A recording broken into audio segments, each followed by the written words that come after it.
Alright, hi guys, I'm Tracy. Welcome to today's video. So today I'm going to be going over the soon to be released Sonia G Lotus brush set. It's being released at 10 Pacific Standard on July 14th. So I want to get this up as soon as possible just so that you guys have enough time to think about it. If you are thinking about it, this collection consists of 6 brushes, 3 are new styles and 3 are new, I'm pretty sure. Sorry, I didn't memorize all this. I try to put this together as soon as possible, but I'm going to be going over, so 1 brush is unchanged, just changed to a different color handle. 3 are completely new styles, and 2 are existing styles with slight changes. So I'm going to be going over her blog as I talk about my thoughts on the collection.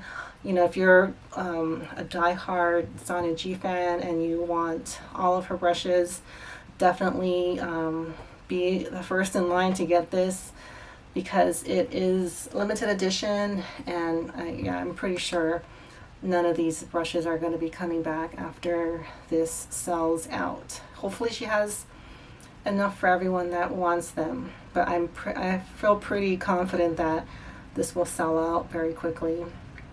Okay, so I am going to go over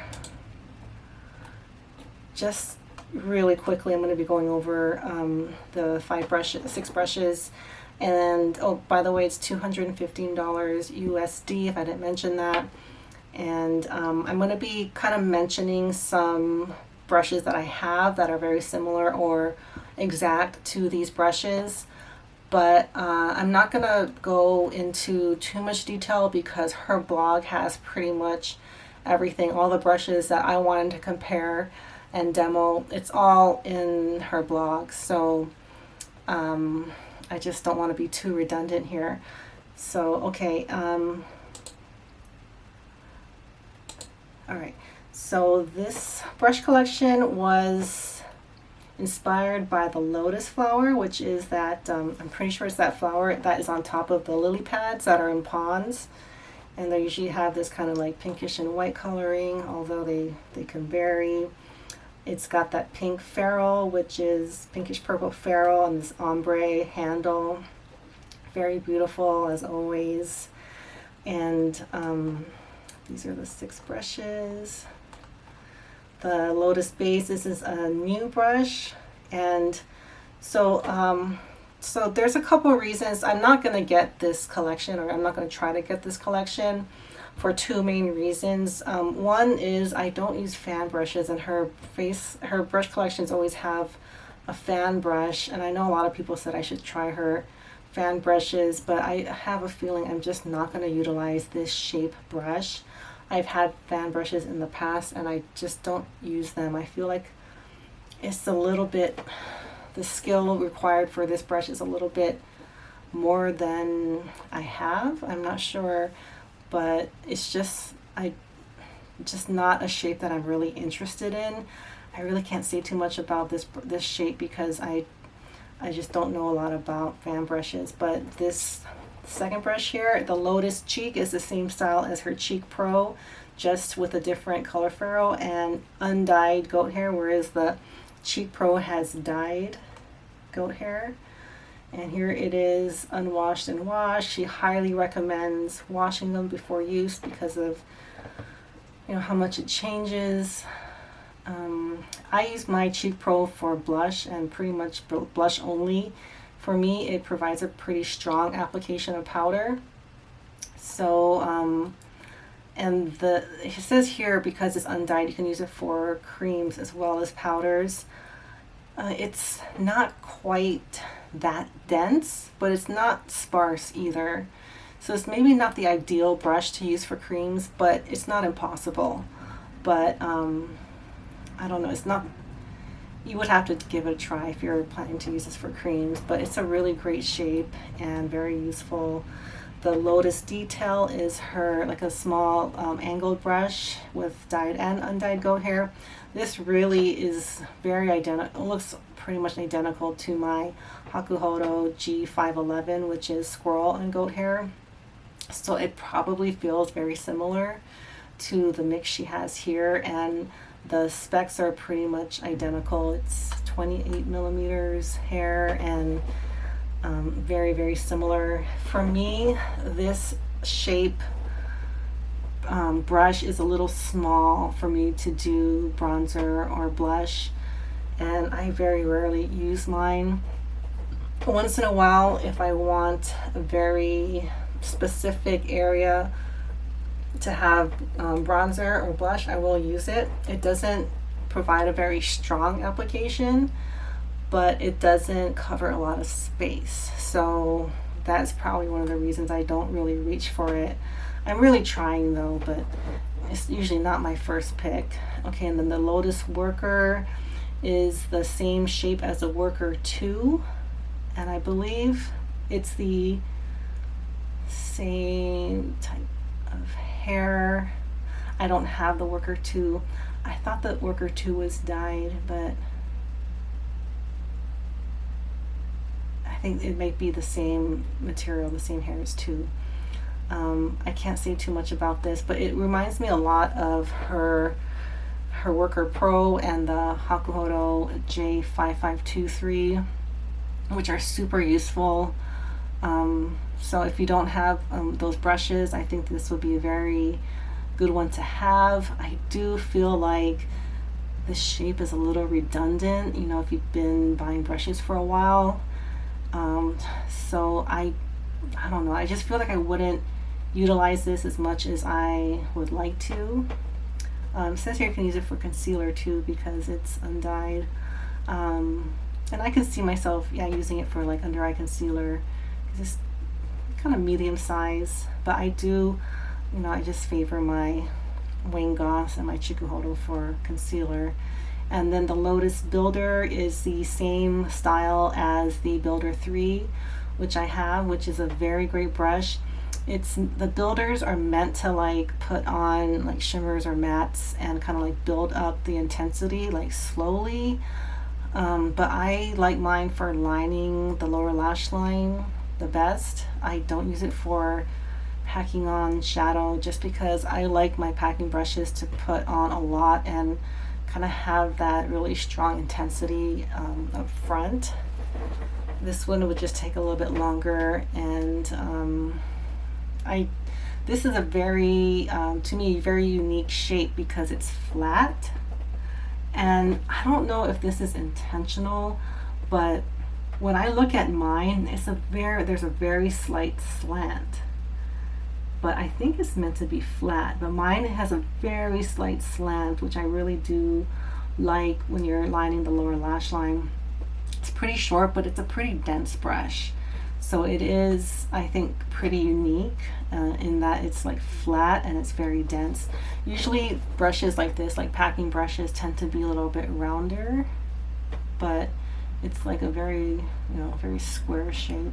And I do think this would be a very useful brush and pretty unique from other brushes in other collections. And then the soft definer.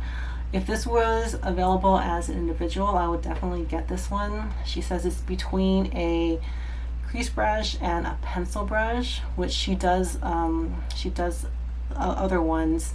The one that it really reminds me of that I've been planning to get for a long time, it reminds me of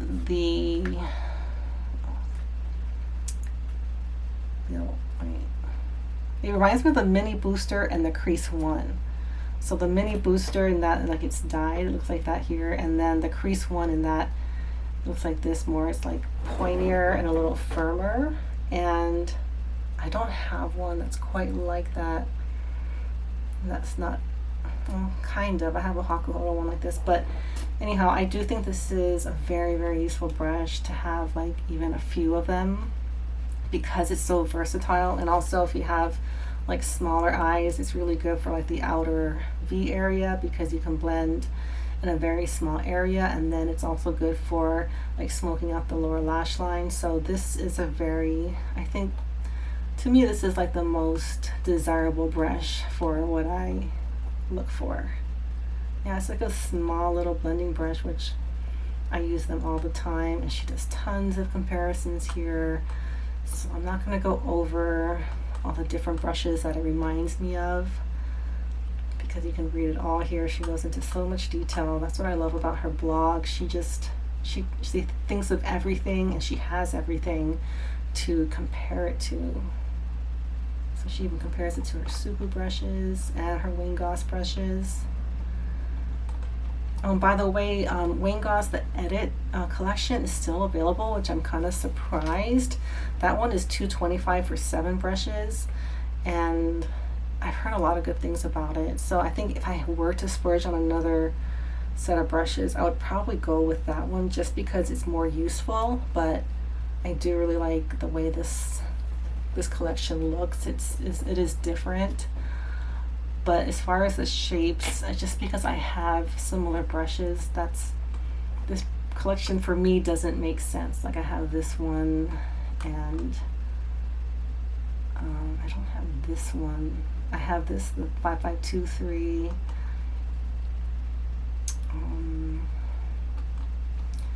Just, some of the ones she compares them to. I have the B110, which is the same shape as this.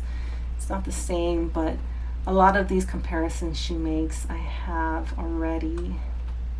So I just don't think it's very, to me, I just don't think I would utilize it enough.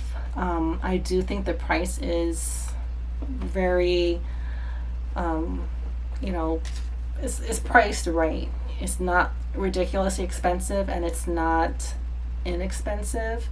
And I think that's what makes her brand so attractive. Also, her brushes are so amazing, and they're not like crazy expensive like some of the other brands. And I love all of the brushes that I have from Sonia G. A couple I don't use just because it's not my preference, but they're all so beautifully made, and they're very special. I always get so excited when I'm getting a Sonia G brush. So if you do the math, they average $35.83 if you were to divide that up, and I think that's a very reasonable average for this quality brush. So that's really all I wanted to come on here and say, just so I could help you guys make a better decision on whether to get it or not. Even if I didn't have all these brushes coming, I don't think I would buy this set, because it's only in a set, and because I have brushes that are very similar, if not identical, to brushes in this set. But that's just me. Anyways, those are my thoughts. I think if you don't have these shapes yet, you don't have the Builder 3, you don't have the Hakuhodo G511, you don't have the mini booster and things like that, this will make sense. But I do think if you already have a pretty big Sonia G collection, you just don't need this one. Like, you might not use it as much as you would like to, but the aesthetic of these brushes are very unique and special. So it's just really your preference. They're all going to be amazing. It's just a matter of what you feel is more useful or not, or what you already have. So that's really it. Thank you for watching, and I will see you all next time. Bye.